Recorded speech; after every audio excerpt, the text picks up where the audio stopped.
Steph, oh my God, look at all the things you've achieved. You've done poetry workshops at festivals. You traveled to France, Paris. You went to the store, which carries on the tradition of making pastels.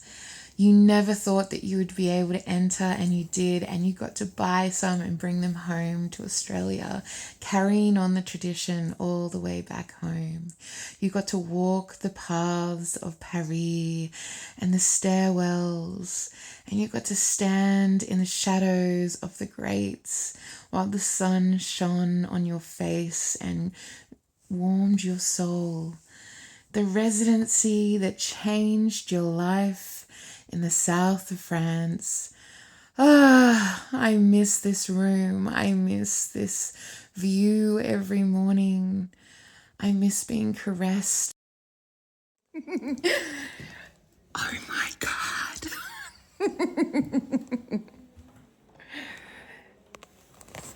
This is my desk where I get to write. The chateau of my dreams, meeting my friends, my soul sisters, and being caressed by the sun and watching the swans waddle around as my heart and creativity just opened up. Sherry, I miss you so much, beautiful woman. Look at me beaming. Oh, Andy, Mary, where are you? Jenny! Oh my God, I miss you so much. Cold plunges in the morning to start our day. Look at us, a tribe. The chateau. France. I can't believe I'm in a church like this. Look at this. How on earth did they build this? Champagne, I was in Champagne. I was in Champagne. Another dream comes true. I get to wander around you. Yes, friends, that's who I am talking about. I'm so glad I'm doing this exercise because I'm realizing how much I have seen, how much I've immersed myself in different cultures. I was able to go to Morocco, which was a dream that I had had since a young girl. Here I am in Marrakesh, just beaming with so much joy and happiness. Donkeys were everywhere. And I started my journey out to the Sahara. I've never seen anything like this before in my life. This is insane.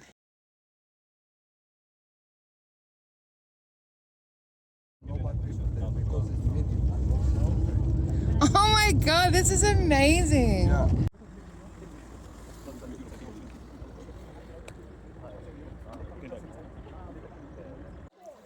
This is a natural spring and it's coming through the rocks.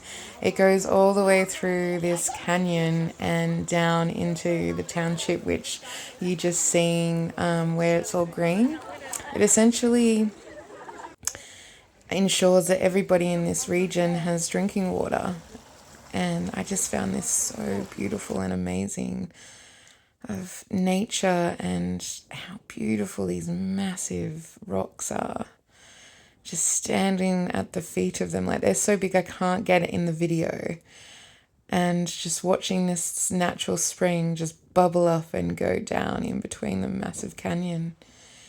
It was spectacular.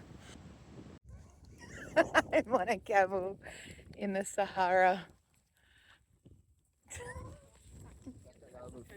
I'm on a camel in the Sahara. Nothing was going to prepare me for this experience. Firstly, I will never hop on another camel in my life. Secondly, I cannot wait to go back to the Sahara. It is absolutely magically beautiful. There is just something that made my soul sing when I was there. And I could spend days just admiring the sand dunes. It was the most exceptional an amazing experience, and I'm so glad that my life was able to take me to this place to experience it. I never thought I would ever get to the Sahara. I thought it would only be in my mind as a dream, and here I am standing surrounded by these beautiful, beautiful dunes, watching the sun set and the sun rise and the stars shining. Oh my God, it was once in a lifetime, hopefully twice, hopefully 3 times. Come on, universe, bring it on. And here I am watching the sunrise in the sand dunes. Oh my God, dreams do come true. Dreams do come true.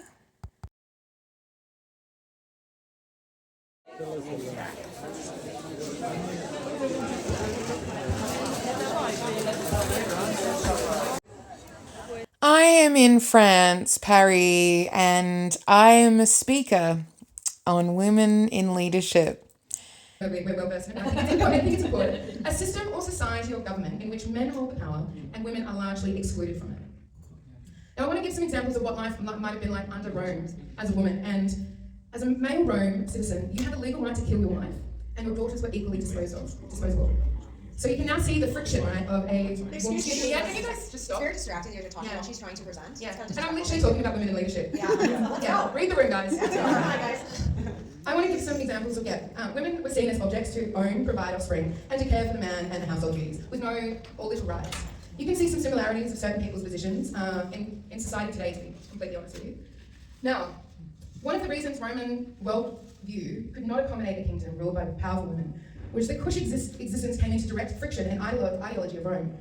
The way Kush ruled was a contradiction with how Rome treated, approached, and ruled regarding women. There were many other reasons for this invasion, but today I'm just talking about this one point, because it's relevant to leadership and women becoming leaders. Now, were the Romans expecting such an organised, fierce, strategic army filled with women and men warriors? No, they were not. Queen Amarians led her own forces against Rome. She led it. She was at the forefront. She was like, no, I am not going to be taken from Rome. My people depend on me. She knew how powerful that was. So she led her warriors to overcome Rome and force them to sign a peace treaty. Like, that is just remarkable. So little is heard of these women. But 2,049 years ago, women were in power, ran a civilization, went to war, won the war, and this was a threat to men and the power they willed historically, but also today. 2,049 years have passed. And personally, it's now time. It's now time for us to realize our power.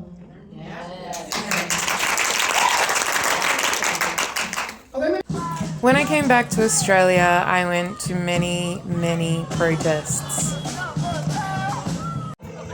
Me and my cousin went to a fairy ball and we dressed up and it was amazing. And I really love my family for coming along and doing such incredibly fun things with me. I love you, Fee. The Australian countryside. And welcome to a beautiful sunset in the bay. Ceasefire now, more protesting, because I can't believe we have to protest against racism and a genocide, but here we are. And I will protest until my last. Supporting my beautiful friend Moon, who is an amazing artist.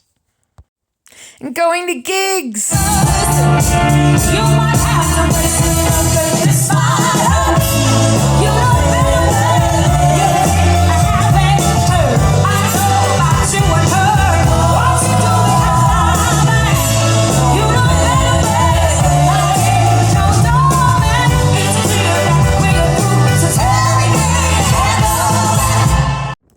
Life was rocky, and I think this represents the ups and downs of life quite well.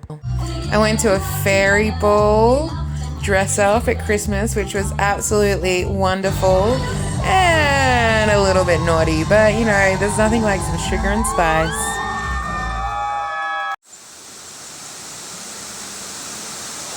And Jason has come back into my life. Bringing Day of the Dead to Melbourne, Australia. First time ever. I got to spend time with my family, my cousin Fee and my friend Tarika. I got to go visit beautiful places in Australia.